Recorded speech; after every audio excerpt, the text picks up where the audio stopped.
आइए आज हम इस वीडियो में टॉपिक पढ़ेंगे लघुत्तम समापवर्त, जिसको हम कहते हैं लस। लस के बारे में हम पूरा जानकारी लेंगे पहले, उसके बाद इस पे कुछ आधारित क्वेश्चंस करेंगे। चलिए पहले हम देखते हैं लस होता क्या है।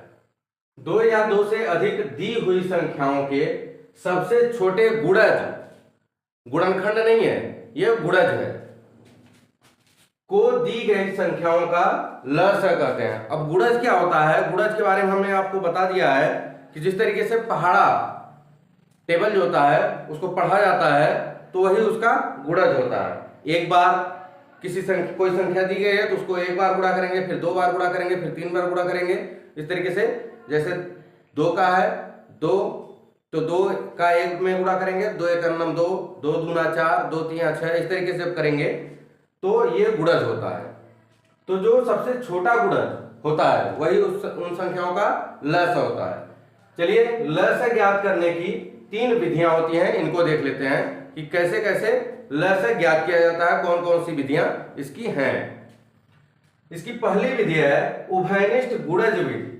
मैथ्स में हमने पढ़ा था उभयनिष्ठ गुणनखंड विधि, लेकिन इसमें क्या है उभयनिष्ठ गुणज विधि।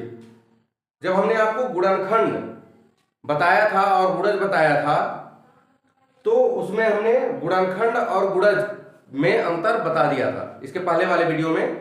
तो इस वीडियो में हम पढ़ेंगे उभयनिष्ठ गुणज विधि से लस निकालना।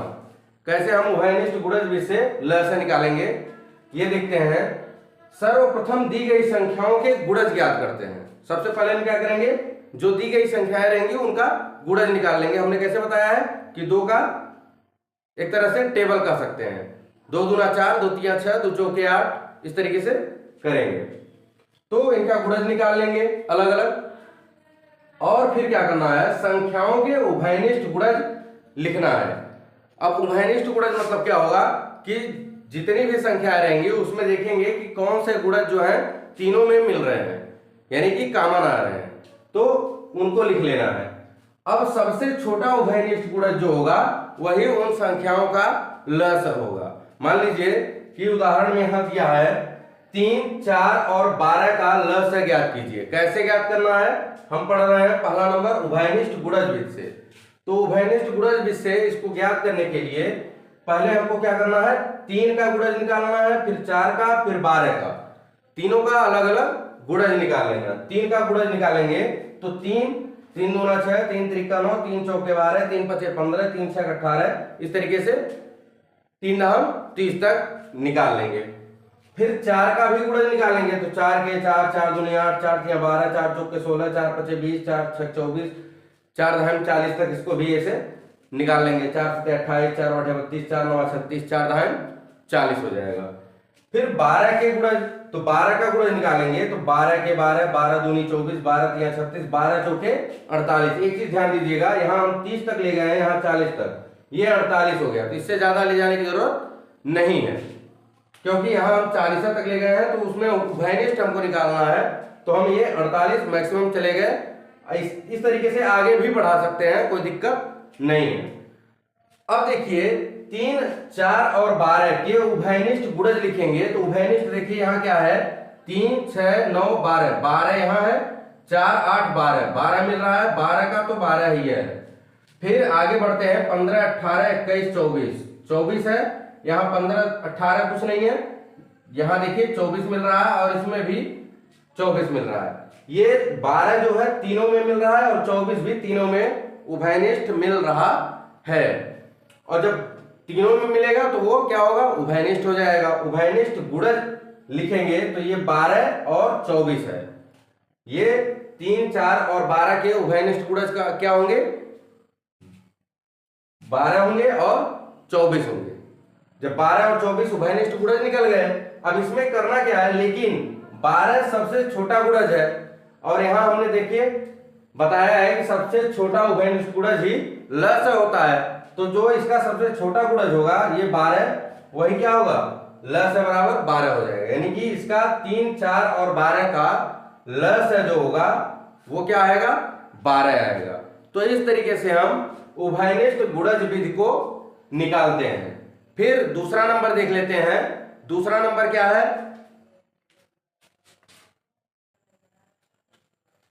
चलिए दूसरा नंबर देखते हैं, अभाज्य गुणनखंड विधि। ये दूसरा नंबर है अभाज्य गुणनखंड विधि।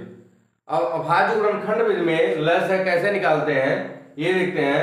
सबसे पहले हमारा काम क्या रहेगा, दी गई संख्याओं का अभाज्य गुणनखंड ज्ञात करेंगे। जो संख्याएं दी गई रहेंगी उनका अभाज्य गुणनखंड निकालेंगे। अभाज्य गुणनखंड निकालने के लिए हमने पिछले वीडियो में मस वाले टॉपिक को आपको बताया, उसमें अभाज्य गुणनखंड निकालना भी आपको सिखाया है। फिर अभाज्य गुणनखंड ज्ञात करेंगे तथा सभी उभयनिष्ठ अभाज्य गुणनखंडों, सभी उभयनिष्ठ अभाज्य गुणनखंडों को लिखेंगे तथा गुणनखंडों का शेष गुणनखंडों का गुणनफल ज्ञात करेंगे। यानी कहने का मतलब इसमें क्या है कि जो अभाज्य गुणनखंड निकालेंगे उसमें जो उभयनिष्ठ गुणनखंड है उनका और बाकी जो बचे हैं, हम मस में क्या करते थे, जो उभयनिष्ठ होता था मस में उभयनिष्ठ को केवल लिखते थे, उभयनिष्ठ को केवल लिखा जाता था, ये मस आता था। लेकिन इसमें लस में क्या अंतर है कि उभयनिष्ठ भी होगा और गुणे शेष जो बचा रहेगा उसको भी गुणा करके हम टोटल यहां लिखेंगे और वो क्या होगा, इसका लस होगा। जो दी गई संख्याएं हैं उनका लस होगा। यानी कि देखिए कह रहा है उभयनिष्ठ अभाज्य गुणनखंडों तथा शेष गुणनखंडों का गुणनफल ज्ञात करते हैं और ज्ञात करने के बाद प्राप्त गुणनफल दी गई संख्याओं का लस होता है। यानी कि गुणा करने के बाद जो हमको मिलता है वही इन संख्याओं का लस होता है। आइए उदाहरण समझ लेते हैं किस तरीके से होगा। मान लीजिए 180, 144 और 384 का लस है ज्ञात करना है, तो कैसे ज्ञात करेंगे हम देखते हैं। सबसे पहले हम इसका अभाज्य गुणनखंड निकालेंगे। 2 से काटेंगे, 2 9 18। फिर अब 3 से देखेंगे, 3 1 9 3, 3 5 15। फिर 3 से 3 5 15, फिर 5 1 9 5। ये हो गया 180 का अभाज्य गुणनखंड। फिर 144 का 2 7 14, 2 दूनी 4, 2 3 6, 1 बचेगा, 2 6 12, 2 1 9 2, 2 8 16। फिर 2 9 18, 3 3 9, 3 1 9 3। ये हो गया 144 का। अब 384 का निकालेंगे। 2 1 2, 2 9 18, 2 दूनी 4, 2 9 18, 2 6 12। फिर 2 से 2 चौके 8, 2 8 16, 2 दूना 4, 2 चौके 8। फिर 2 से 2 1 2, 2 दूनी 4, 2 छक्के 12, 2 3 6, 3 1 3। ये हो गया हमारा 180, 144 और 384 का अभाज्य गुणनखंड। अब अभाज्य गुणनखंड हो गया तो इसको हम किस तरीके से लिखेंगे, यहां लिखेंगे 180 बराबर जो गुणनखंड आया है 2 गुणे 2 गुणे 3 गुणे 3 गुणे 5। इसको हमने लिख लिया। अब 144 का लिखेंगे। 144 का देखिए 2 गुणे 2 गुणे 2 गुणे 2 गुणे 3 गुणे 3 हो जाएगा। अब 384 का भी लिख लेते हैं। 384 बराबर 1 2 3 4 5 6 7 बार 2 है, तो 2 गुणे 2 गुणे 2 गुणे 2 गुणे 2, 1 2 3 4 5 6 और 7 गुणे 3 हो जाएगा। अब इसमें देखना क्या है कि उभयनिष्ठ कौन कौन सा है। उभयनिष्ठ देखेंगे जब, तो देखिए उभयनिष्ठ मिल क्या रहा है, एक तो ये वाला 2 मिल रहा है, फिर यहां भी 2 मिल रहा है। फिर देखिए एक चीज और, ये दोनों में है तो इसको भी एक बार हम इस तरीके से ले लेंगे। इसमें इन दोनों में उभयनिष्ठ मिल रहा है। और अब 3 में देखेंगे तो यहां भी है, यहां भी है, यहां भी है, तो ये 3 और ये 3 उभयनिष्ठ मिल रहा है। बाकी एक यहां 3 मिल रहा है, एक यहां 3 मिल रहा है, बाकी कुछ उभयनिष्ठ नहीं मिल रहा है। तो क्या लिखेंगे, 180, 144 और 384 का लसाअ बराबर 2, यहां उभयनिष्ठ है 2, फिर यहां है गुणे 2 गुणे 2, ये हो गया। अभी 1 2 3 2 बचा है, गुणे 2 गुणे 2 गुणे 2 हो जाएगा। ध्यान दीजिएगा, यहां उभयनिष्ठ है, इसको हम एक बार लिखेंगे, यहां उभयनिष्ठ है, इसको हम एक बार लिखेंगे, ये दोनों में उभयनिष्ठ है तो इसको भी एक बार लिखेंगे, ये दोनों में उभयनिष्ठ है, इसको भी एक बार लिखेंगे। बाकी जो शेष बचा हुआ है उसको भी हम क्या करेंगे, आगे गुणा करके लिख लेंगे। अब 3 है, 3 तीनों में है तो इसको हम एक बार लिखेंगे। बाकी ये 3 देखिए यहां है और यहां है तो इसको हम एक बार लिख लेंगे। बाकी बचा क्या, बचा है केवल 5, तो इसको हम लास्ट में बचा हुआ है तो 5 लिख लेंगे। इस तरीके से हम करेंगे। 1 2 3 4 5 6 7, फिर 2 बार 3 है और 5 है। अब इनका गुणा कर देंगे और इनका गुणा करने पे जो संख्या प्राप्त होगी वही इसका क्या होगा, लसाअ होगा। 57 60, 5760 इनका गुणा करने पे आएगा। 2 दूना 4, 4 दूना 8, 8 दूना 16, 16 दूना 32, 32 दूना 64, 64 दूना 2 चौके 8 और 2 छक्के 12, 128। और यहां से हम क्या करेंगे, 5 तिया 15, 15 तिया 45, इसमें हम 45 का फिर गुणा कर देंगे तो 5 बटे 40 हो जाएगा, हासिल 4। और 5 दूना 10 4 14, 5 का नाम 5 1 6, 4 बटे 32, हासिल 3, और 4 दूना 8, 8 3 11 के 1 हासिल 1, 4 का नाम 4 1 5। देखिए 0 6 7 5 ये आ गया। तो ये हमारा क्या हो जाएगा, अभाज्य गुणनखंड बीज से लसाअ हो जाएगा। कहने का मतलब सारा खेल इतने में है। यहां जो कॉमन मिलेगा उसको हम एक बार लिखते जाएंगे, बाकी जो बचा रहेगा उसको हम आगे फिर लिख देंगे। और मैथ में क्या होता है, जो कॉमन मिलता है और जो तीनों में कॉमन मिलता है, मान लीजिए 3 संख्याएं हैं तो तीनों में कॉमन मिलता है वही उतना लिखा जाता है। लेकिन यहां क्या लिखा जाएगा, जो तीनों में कॉमन मिलेगा उसको एक बार, जो दोनों में कॉमन मिलेगा उसको एक बार, और जो अकेले बचा हुआ है उसको भी लिख देंगे जैसे है। और उसके बाद इनका गुणा कर लेंगे। गुणा करने के बाद जो संख्या प्राप्त होगी वही अभाज्य गुणनखंड बीज से इसका लसाअ हो जाएगा। क्लियर है। अब इसके बाद अगले टॉपिक पे चलते हैं।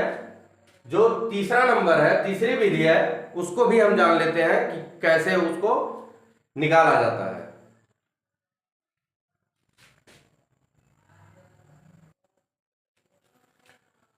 चलिए देखते हैं। भाग विधि जो है, तीसरा नियम है भाग विधि। और भाग विधि कैसे निकाला जाता है इसको हम जान लेते हैं। सर्वप्रथम दी गई संख्याओं को एक साथ लिखकर जिस संख्या में भाग नहीं जाता है उसे यथावत उतार लेते हैं। यानी कि जो संख्याएं दी गई हैं इनको एक साथ लिखेंगे और भाग देते हैं, और जिसमें भाग नहीं जाता है उसको हम नीचे उतारते जाते हैं। अब इस क्रिया को तब तक करते हैं जब तक सभी संख्याओं का सहअभाज्य संख्या नीचे न आ जाए। यानी सहअभाज्य संख्या क्या, कि जब सबका एक लास्ट में एक ना आ जाए। अब प्राप्त सभी भाजकों का गुणा कर लेते हैं, जिससे जिससे हम भाग दिए रहते हैं उनका हम गुणा कर लेते हैं। यही गुणनफल लसाअ होता है। तो इसको हम करके देखते हैं किस तरीके से ये होता है। अब देखिए इनको सबको एक साथ लिखना है तो ये हो जाएगा 90, 120, 150 और 160, यही दिया हुआ है। इनको सबको हम एक साथ लिख करके इस तरीके से बना लेंगे।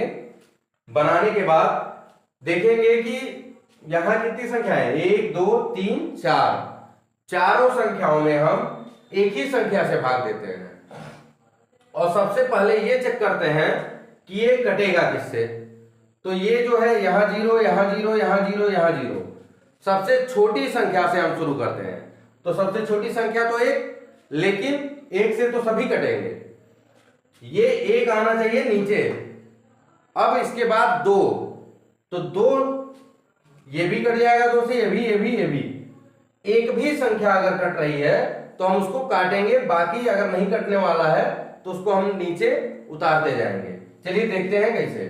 2 से 2 चौके 8, 2 पचे 10, कामा है, कामा लगा देंगे। 2 छक्के 12, 60 हो जाएगा। फिर ये हो जाएगा 2 सत्ते 14, 2 पचे 10, और कामा लगाएंगे, 2 अठे 16। ये हो गया।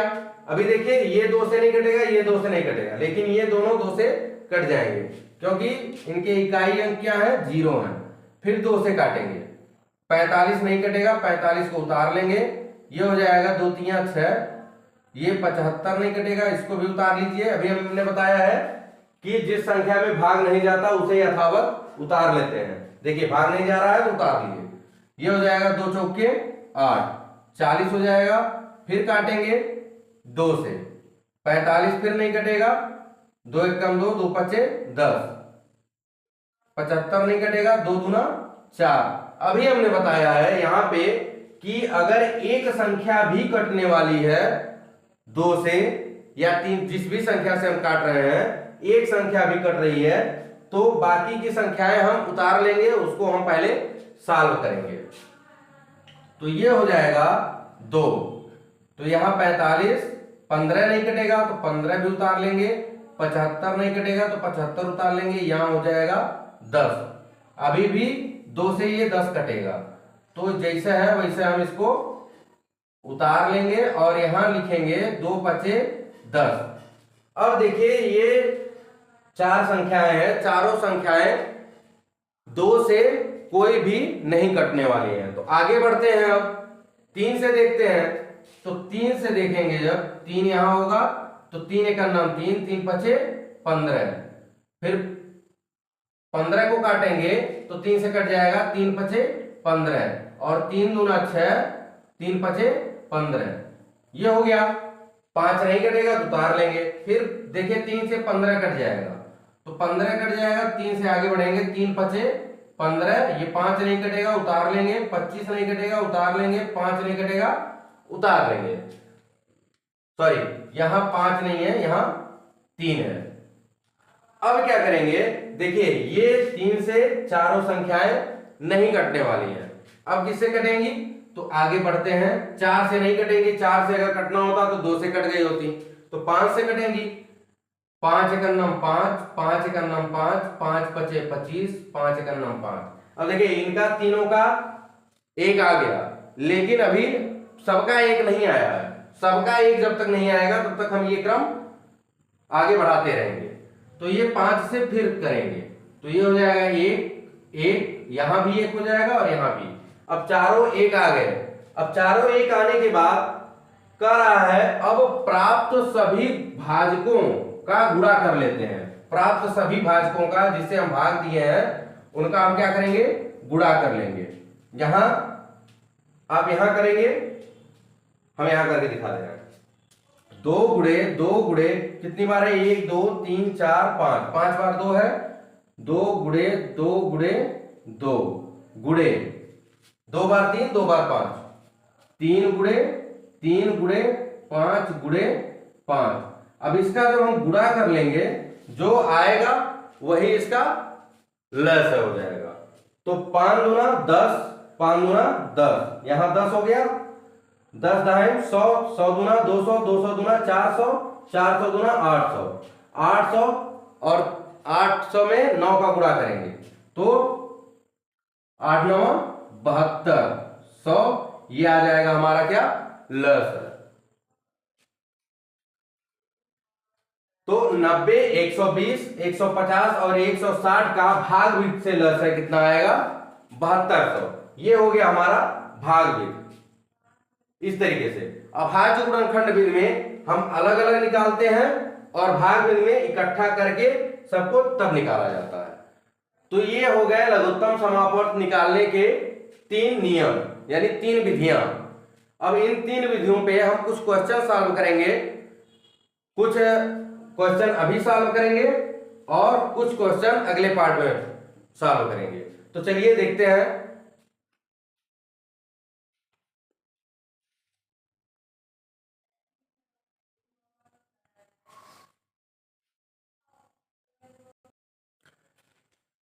चलिए देखते हैं पहला नंबर, उभयनिष्ठ गुणज विधि से लसय ज्ञात कीजिए। हमने अब आपको पहले ही विधि बताया है, पहली विधि जो है वो उभयनिष्ठ गुणज विधि है। इसमें हम कुछ क्वेश्चन सॉल्व कर लेते हैं और जान लेते हैं और अच्छे से कि इसको सॉल्व कैसे करते हैं। उभयनिष्ठ गुणज विधि को बहुत बेहतर ढंग से हम और जान लेते हैं। तो पहला नंबर है 3 4 5। 3 दिया है, 4 दिया है, 5 दिया है। इसका उभयनिष्ठ गुणज विधि से लसय ज्ञात करना है। तो सबसे पहला काम हमारा क्या है, 3 के गुणज निकाल लेंगे और 3 के गुणज हमने निकाल करके आपको दिखाया भी है। 3 दूना 6, 3 त्रिक्या 9, 3 चौके 12, 3 पचे 15, 18, 3 सते 21, 3 बटे 24, 3 नवा 27, 3 दहाई 30। आगे बढ़ते जाएंगे।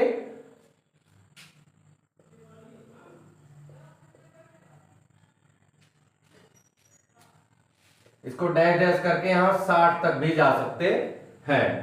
चलिए अब 4 का गुणज, अब 60 तक क्यों गए हम अभी देख लेंगे। इसी तरीके से आगे बढ़ के 60 तक जाएंगे। फिर 4 एकम 4, 4 दूना 8, 4 तिया 12, 4 चौक को 16, 4 पचे 20, 4 छक 24, 4 सते 28। इसको भी डैश डैश करके हम आगे बढ़ के 60 तक जाएंगे। ये 4 से पहाड़ा पड़ते हुए 60 तक पहुंच जाएंगे। फिर आगे बढ़ेंगे 5 के गुणज।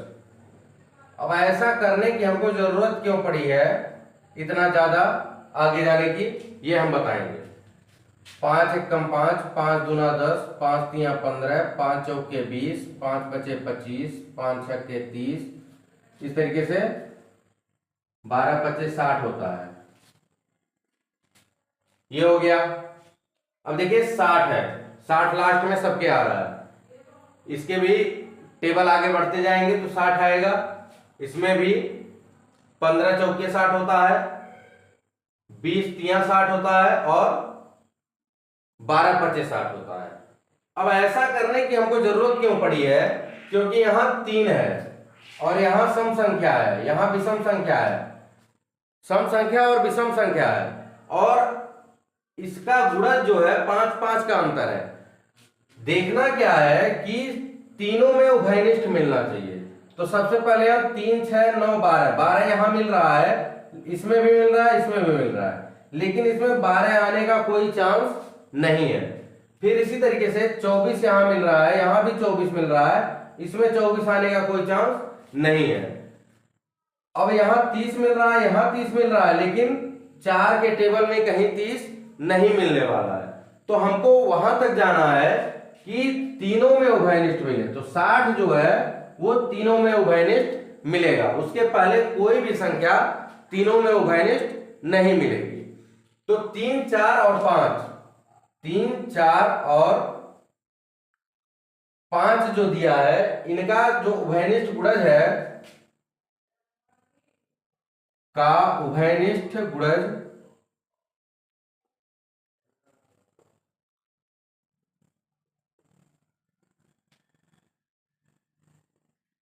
60 है।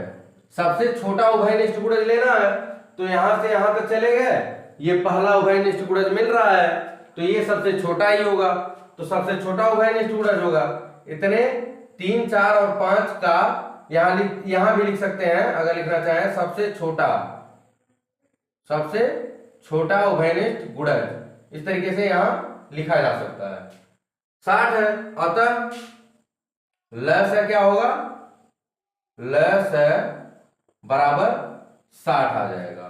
तो इस तरीके से उभयनिष्ठ गुणज विधि से हम लस निकालेंगे। अब देखना यह है कि कहां तक पहुंचने पर हमको उभयनिष्ठ मिल रहा है। ये चीज आपको खुद करना पड़ेगा कि कहां तक, मैंने इसका टेबल पढ़ने पर कहां तक जाने पर हमको तीनों में उभयनिष्ठ मिल रहा है। इसी तरीके से हम इसमें चलते हैं तो इसमें भी देख लीजिए हम ऐसे बता दे रहे हैं 5 का और 10 का जब हम टेबल पढ़ेंगे तो 5 5 दूना 10 5 या 15, लेकिन जब हम 12 का पढ़ेंगे तो इसमें दोनों में तो उभयनिष्ठ मिलता जाएगा। 10 मिलेगा, 20 मिलेगा, 30 मिलेगा, 40 मिलेगा, 50 मिलेगा, लेकिन 12 से जब हम 12 का टेबल पढ़ेंगे तो 12 25 60 होता है, उसके पहले कोई भी इस तरीके का नहीं आएगा। तो यहां 5 का भी 60 तक ले जाएंगे, 10 का भी 60 तक और 12 का भी 60 तक। चलिए करके देख लेते हैं। दूसरा नंबर 5 के गुणज होगा बराबर, ये 5 के गुणज बराबर हो जाएगा 5 10 15 20 25 30 35 40 45 50 55 60, आगे बढ़ता जाएगा, इसका कोई सीमा नहीं है, अनंत तक जाएगा ये।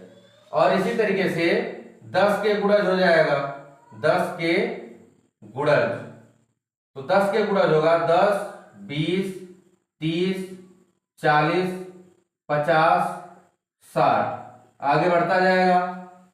फिर 12 के गुणज, 12 के जब गुणज हम निकालेंगे तो 12 दूना 24, 12 तिया 36, 12 चौक 48, 12 पचे 60, ये भी अनंत तक जाएगा। लेकिन देखिए 60 यहां भी मिल गया, यहां भी मिल गया, यहां भी मिल गया। उसके पहले हम देख लेते हैं कोई ऐसी संख्या है जो तीनों में दिख रही है। 12 है, इन दोनों में दिखने का कोई चांस नहीं है। 24 है, इन दोनों में कहीं नहीं दिखेगा। 36 है, ये नहीं दिखेगा। 48 है, ये भी नहीं दिखेगा। तो बचा क्या? 60। ये 60 जो है ये तीनों में मिल रहा है, तो जो तीनों में मिलेगा वही उसका उभयनिष्ठ गुणज होता है। और जब उभयनिष्ठ गुणज 60 है तो लिखेंगे 5 10 और 12 का सबसे छोटा ये होगा, सबसे छोटा उभयनिष्ठ गुणज 60 है। ये 60 है, और जब 60 है सबसे छोटा उभयनिष्ठ गुणज, तो जो सबसे छोटा उभयनिष्ठ गुणज होता है वही संख्या का लस होता है। जो संख्याएं दी गई हैं उनका लस होगा। लस बराबर कितना आ जाएगा? 60 आ जाएगा। इसका भी 60 और इसका भी 60, पहले का भी 60, दूसरे का भी 60। तो इस तरीके से हमको ये देखना है गुणज निकालने के बाद कि तीनों में उभयनिष्ठ कौन सा है। जब तक उभयनिष्ठ नहीं मिलेगा तब तक हम आगे बढ़ते जाएंगे। अभी ये पहला हो गया, ये दूसरा हो गया, तीसरा आप खुद करिए और कमेंट बॉक्स में उसका आंसर हमको बताइए कि लस है कितना आएगा। बाकी आगे हम अगले पार्ट में मिलेंगे, तब तक ये आप खुद करके और उसका आंसर कमेंट बॉक्स में दीजिए।